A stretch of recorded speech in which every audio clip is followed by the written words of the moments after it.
सबभन्दा सुरुमा चाहिँ हजुरहरूले चाहिँ बटरफ्लाईको सेप बनाउँदाखेरि चाहिँ जहिले पनि सुरुमा चाहिँ हजुरले आउटलाइन गर्नु होला कस्तो टाइपको हजुरले चाहिँ बटरफ्लाईको सेप बनाउन मन छ अनि त्यही अनुसारको चाहिँ हजुरले फिलिङ गर्नुपर्ने हुन्छ। सो सुरुमा चाहिँ मैले बटरफ्लाईको सेप बनाइरहेको छु। बटरफ्लाईको सेप बनाइसकेपछि चाहिँ म फिल गर्छु अनि फिल गरिसकेपछि चाहिँ I will cure it for 60 second है। र मैले चाहिँ सुरुमा यहाँ सेप बनाइसकेको छु अनि I am filling the gel colour. Gel colour त हजुरहरूलाई मैले भन्नु पर्दैन होला which colour I am using भनेर। अनि त्यसपछि हजुरले केयर इट फर 60 सेकेन्ड है, 60 सेकेन्ड। अनि त्यसपछि चाहिँ हामीले चाहिँ मजाले यसलाई केयर गरेर चाहिँ we need black gel polish for outlining. अनि यति बेला चाहिँ मैले केयर गरिसकेको छु। केयर गरिसकेपछि चाहिँ मैले आउटलाइन गर्दैछु।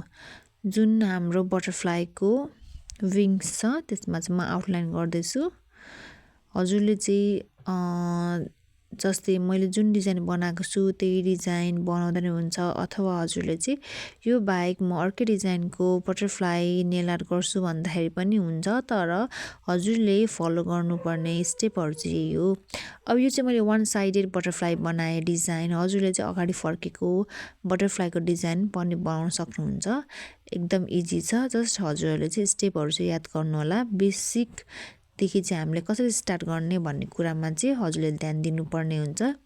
र हजुरहरूलाई मेरो भिडियो कस्तो लागिरहेको छ कमेन्ट गर्नुहोला। अनि जहाँ जहाँदेखि हेरिरहनु भएको छ thank you so much. Overall कन्ट्रीदेखि पनि हेरिरहनु भएको छ भने धेरै धेरै धन्यवाद हजुरलाई। अनि हजुरको कमेन्टहरू पनि एकदम नोटिस गर्छु म।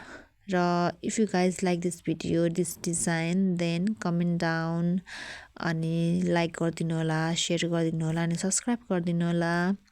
र यति भन्दै हजुरले डिजाइन पनि देखिरहनु भएको छ। डिजाइन पनि मैले ब्ल्याक जेल पोलिसले नै जुन यो बटरफ्लाईको विङ्स छ त्यसलाई चाहिँ आउटलाइन गरेर चाहिँ यसको थोरै बडी बनाइरहेको छु। बनाउनु होला मैले जसरी डिजाइन गरिरहेको छु त्यसरी नै। हजुरहरूले चाहिँ जहिले पनि सुरुमा आउटलाइन गर्दाखेरि एकदम थिन आउटलाइन गर्नु होला। अनि आउटलाइन गरिसकेपछि फेरि त्यसमा हामीले अलिकति डार्क सेड दिनुपर्ने हुन्छ। अनि त्यसपछि फेरि त्यसको लागि चाहिँ मैले जुन त्यसको अघि सुरुमा आउटलाइन गरेको थिएँ त्यसकै छेउमा चाहिँ फेरि मजाले आउटलाइन गरेर चाहिँ कति चाहिँ फिल इन गर्ने भनेर चाहिँ मैले सबैमा आउटलाइन गरेँ अनि चाहिँ म फिल इन गर्छु है। अनि फेरि त्यसलाई क्योरिङ फर 60 सेकेन्ड अनि त्यसपछि चाहिँ हाम्रो लगभग आधी काम भइसक्छ।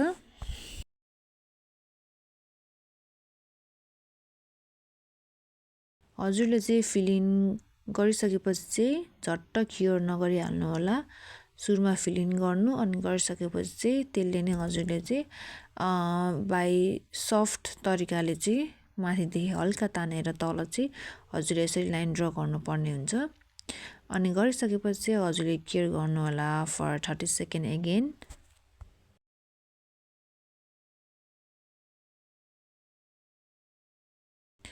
अनि again we will need white gel polish अनि डटिङ टुल्सको हेल्पले चाहिँ हामीले थोरै पुतलीमा डट डट डट हुन्छ नि त, अब के भन्नु त्यसलाई म, डटहरू हुन्छ थोरै थोरै होइन, फुल स्टप जस्तै हुन्छ।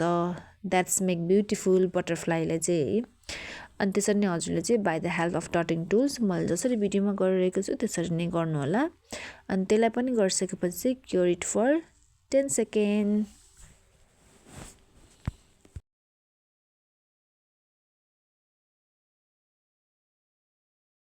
यो चाहिँ क्योर भइसकेको छ and I am applying matte top coat है। म्याट टप कोट हजुरले चाहिँ हजुरको चोइस हो। मैले चाहिँ म्याट टप कोट युज गरिरहेको छु। अनि यसलाई क्योर फर 60 सेकेन्ड। हजुरले चाहिँ म्याट टपको साटो चाहिँ साइनी टप कोट पनि एप्लाई गर्न सक्नुहुन्छ। And this is how it's look with matte top coat है। So let's go for the second design. अनि सेकेन्ड डिजाइनमा पनि हामीले बटरफ्लाई नै बनाउने हो तर थोरै स्टिकर युज गरेर है। हजुरहरूले चाहिँ स्टिकर पनि युज गर्न सक्नुहुन्छ। हजुरले मैले अगाडिको जुन पार्टमा चाहिँ हजुरलाई बटरफ्लाईको डिजाइन बनाउन सिकाइरहेको थिएँ त्यही अनुसारले पनि बनाउन सक्नुहुन्छ। र यसमा चाहिँ हामीले यो सेकेन्ड आर्टमा चाहिँ थोरै फ्लावरको सेप गरौँ हेज द प्रिभियस भिडियो मैले हजुरलाई सिकाएको थिएँ जहिले पनि हामीले चाहिँ सेप बनाउनु पर्ने हुन्छ सेप बनाइसकेपछि हजुरले चाहिँ आउटलाइन गर्दा हुन्छ अनि त्यसरी नै मैले चाहिँ सुरुमा चाहिँ फ्लावरको सेप बनाइरहेको छु अनि यसपछि चाहिँ म आउटलाइन गर्छु हजुरले चाहिँ मैले चाहिँ यहाँ white not white water colour भन्छ यसलाई चाहिँ होइन अब I don't know other name but water colour भनेर पहिले सानोदेखि पढेको सो वाटर कलर युज गरिरहेको छु अनि वाटर कलर युज गरिसकेपछि क्योर इट फर 30 सेकेन्ड अनि क्योर गरिसकेपछि चाहिँ हामीले यसलाई चाहिँ लेआउट गर्नुपर्ने हुन्छ so I am using thin nail art brush again अनि यसलाई चाहिँ फ्लावरको लिपमा चाहिँ मैले यसलाई चाहिँ लेआउट गर्दैछु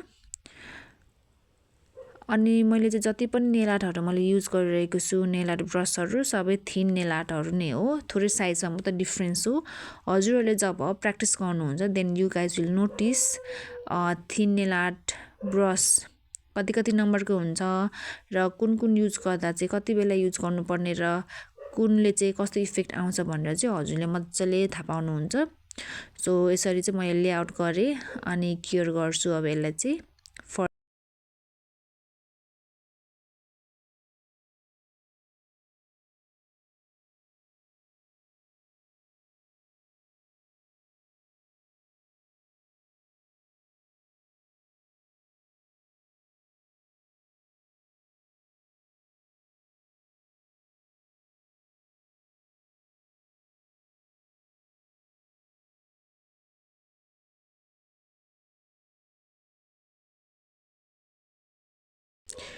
अनि मैले चाहिँ यसलाई नि क्योर गरिसकेपछि चाहिँ I am using butterfly sticker र यो स्टिकर चाहिँ हजुरले बिस्तारै by the help of tweezer निकाल्नु होला किनभने यो फेरि च्यात्तिन सक्छ एकदम सफ्ट हुन्छ अनि हजुरले मैले जसरी नै एप्लाई गर्नु होला if you guys want in different style effect हजुरहरूले मजाले बनाउन सक्नुहुन्छ अनि बटरफ्लाई स्टिकरमा चाहिँ you guys got a plenty of option कुन मनपर्छ हजुरलाई त्यही एप्लाई गर्न सक्नुहुन्छ मैले चाहिँ यसरी गरिरहेको छु अनि यसपछि एप्लाई गरिसकेपछि चाहिँ I am going to apply top coat जुन चाहिँ साइनी टप कोट है यो चाहिँ मैले युज गरेको साइनी टप कोट हो र अगाडि युज गरेको चाहिँ मैले म्याट टप कोट हो है and this is the final look हजुरहरूलाई कस्तो लाग्यो कमेन्ट डाउन गर्नु होला